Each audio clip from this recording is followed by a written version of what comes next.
Ah ha ha ha ha! Yeah, nothing better than trying to upload your mock draft and your computer refusing to accept the updates and it taking almost literally all day.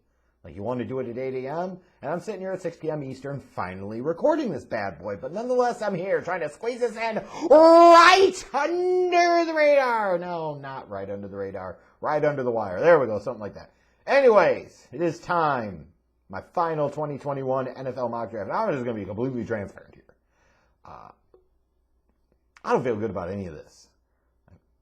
If you ask me to gauge my confidence level, probably really confident in picks 1 and 2 and perhaps pick 3 as well. And then after that, it's a complete and total crapshoot. So your guess is as good as mine at this point. I've had a really hard time this year, admittedly, kind of gauging the draft process and kind of gauging where guys are going to fall out. So I would anticipate looking back at this mock draft come Thursday night, Friday morning, and being like, ooh, that wasn't so good. It doesn't measure up to some of the recent years. But nonetheless, I could be mistaken here. So let's talk about this bad boy for a few moments. And, you know, I'm trying to guess on some things, like, especially now you start getting to the point where you get really close to the draft, you start seeing some different rumors come out. Like, I even modified it a little bit once I started hearing some reports about the Saints potentially wanting to trade up into the top 10. I'll talk about that really quickly. Let's go ahead and hit on that. If the Saints are going to trade up into the top 10, if they're doing it for anything other than a quarterback, they're stupid. I want to be clear on that. They're absolutely stupid. The value at wide receiver in this class does not necessitate trading up into the top 10 to get one of them. And if you're going to say, hey, they're making a big move up the board for a defensive playmaker, good defensive players, really damn good defensive players, would be there at 28. So, again, it makes absolutely no sense whatsoever for them to sit there and trade up into the top 10 for somebody like a Jaycee Horn or something like that. Like, what's the point?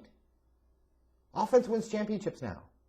Like, that's the way the game is going. You don't make that type of big move up the board for a corner. You just don't.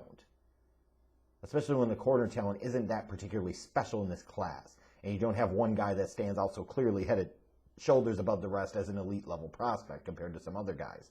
You just don't do that. If you trade up to 7, and I doubt this happens, so I threw it out there because I was like, fuck it. Somebody's going to trade up for a quarterback, I would assume, at some point in time. And the Saints trading up for Mac Jones. Some of you are going to say, well, what about Justin Fields? They may look at Mac Jones and they may view him as a better version of this. And as not a better version, but as a version of a quarterback that better fits what they want to do. And, you know, I think this is where I come down to the trouble here is, like, after the top 3 picks are quarterback, and assuming we know the top 3 are going to be Trevor Lawrence, Zach Wilson, and Trey Lance, respectively, like, where does Mac Jones fall out in all of this? Where does Justin Fields fall out in one of this? Do one or both of them drop, so to speak? Do one or both of them get outside of the top 10? In this particular scenario, I've got one dropping out of the top 10. I've got Fields going 15 to New England. I just don't know what to make out of any of this, frankly. The Broncos just traded for Teddy Bridgewater, which either is an indication of they don't know what they're doing, which is possible, or they didn't like any of the quarterbacks that could potentially be available for them, which I find interesting. So you're going to roll with Drew Lock and Teddy Bridgewater as your quarterback room next year. Okay, then. When you talk about teams that might be looking to trade up for a quarterback and for somebody like a Mac Jones or a Justin Fields, it could get even more interesting if for some reason the 49ers took Mac Jones at pick 3. Because now you talk about Trey Lance is there at 4, and would the Falcons really be able to pass on him, even for somebody that is wide receiver 1, tight end 1, stud in this draft, and Kyle Pitts? You know, and what's Atlanta going to do? Like, can Atlanta really afford, with the draft position that they're in, to pass on taking a quarterback here? You know, that's interesting. Now, you hear the talk about them potentially having Julio on the trade market. I also want to be clear about this. If you pass on taking a quarterback at 4 and then you turn around and trade Julio, you're stupid. You just don't do that. If you trade Julio, that means you're looking at the long term, which means you take the quarterback. If you don't take the quarterback, then that means you keep Julio because you're trying to build around Matt Ryan to win with Matt Ryan now. Period. Like, no negotiation here. As far as I'm concerned, I look at this top 10, and I wouldn't be surprised if we see a real screwball pick or two. And I don't even mean screwball bad, but screwball in terms of really surprising. Things I could see happening. Detroit might say Jared Goff or not. Like, we like one of these quarterbacks. We're going to take him at 7. You could see Penei Sewell not be the first offensive lineman taken or dropping outside of the top 6. You could see no defensive players drafted in the top 10, although I ultimately have 2 of them there. Like, it certainly could turn out that way. Now, I know Bears fans, and a lot of you that watch this channel, watch my videos, are Bears fans, are going to look at my mock draft and want to wring my freaking pasty neck. And here's what I'm going to say about the Bears and what they should do. I don't think they should trade up the farm for either Mac Jones or Justin Fields. I just don't. I don't think they're that level of prospect or talent. The big question I have with Mac Jones is just how big is his upside. For Justin Fields, the problem is there are some real Trubisky-like traits in terms of his processing and diagnosing and reacting to what he sees. And I don't care what excuse people put on it. Like, that's a fact. You can go and see it time after time after time after time after time over the past 2 years. You can pull out all the Pro Football Focus stats about, hey, here's Justin Fields' grades on passes that that are after his first read. Yeah, but even then, how long did it take to get to the second read? How long does it take for him to react to what he sees and actually go after that? Like, that's where the grading can be flawed. Those are not the guys that I would sit there and trade up a ton and give up a ton in the future for. I just wouldn't.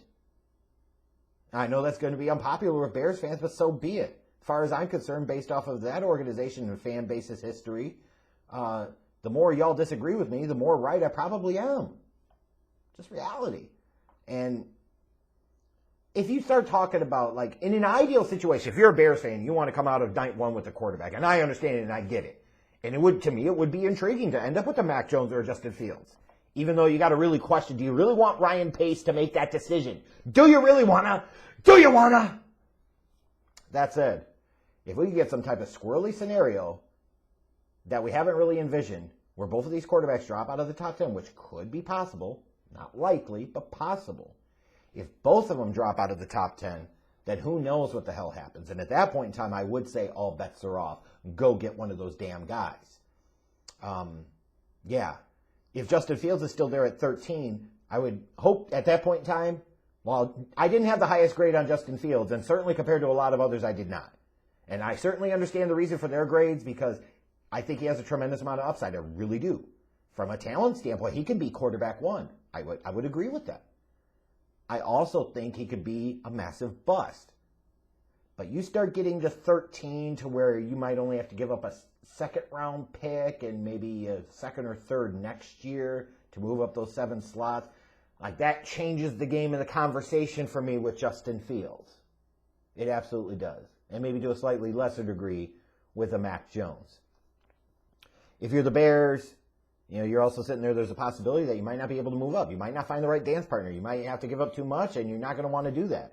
And for those of you who are going to sit there and bitch about the rumor about George McCaskey's not wanting them to sell the future in order to move up to go get a quarterback, sometimes I would agree with you guys for your outrage about that. This time, I don't know if I'm aligned with you. Again, do you really want Ryan Pace to mortgage the future to make another quarterback decision? Do you wanna? Do you really wanna? I mean, think about it like this.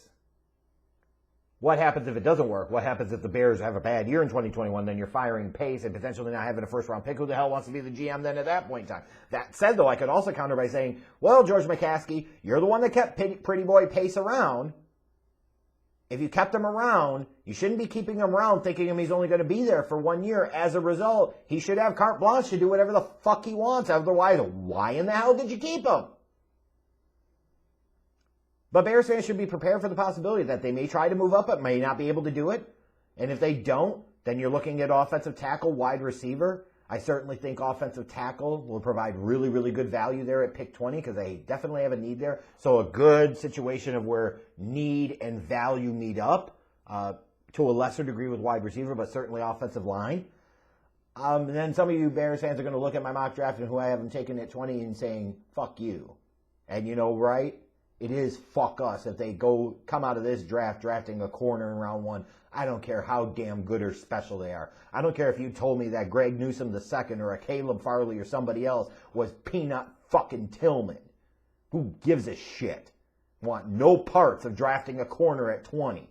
That's stupid. You cut Kyle Fuller so you could sign Andy Dalton, and then you burn the first round pick, the first one that you have in 3 years, on a damn corner. That would be such a Chicago thing to do. For those of you Bears fans that are going to say, oh, you want him to trade back? No. Not with that first round pick. It's either you stay pat, play the draft game, and wait for the best available player, or you assume Panicky Pace is going to drop his pants and go make a move. Now, like I said, you start getting around pick 13 and Justin Fields is there, or somehow, some way, both Mac Jones and Justin Fields are available after 10, and maybe New England takes one of them, and all of a sudden you're getting to 16, and it's Arizona, and you got one of those quarterbacks still available. At that point in time, it would be perfectly acceptable for Ryan Pace to run with his pants down to the phone and make the call and make the damn deal happen. And you're going to say, well, the pants down thing isn't necessary. The asshole traded up from 3 to 2 to take Mitchell Trubisky. He deserves some punishment here. But yeah, like I said, I'm really having trouble. I really had trouble as I started working on it last night and again this morning, trying to figure out how to slot this draft out. So you guys can certainly give your comments on my mock draft. You can shit on it all you want because it's probably going to deserve to be shit on realistically. But yeah, Bears fans, you can let me know what you think. Like, how realistic or likely is it what I've got mocked for them to happen is going to happen? What do you want them to do? Other teams too, like, feel free to get some conversation going. It's time to buckle up. We got 3 nights of NFL draft coming ahead, and I'm looking forward to it. It's an exciting time. Certainly more excited for it this year than I have been the past couple of years. And maybe in part that's a reflection of the fact that the Bears have a first-round pick. That's partially true. But there's just something different, a little bit more buzz and vibe and excitement about this year's draft, in my opinion.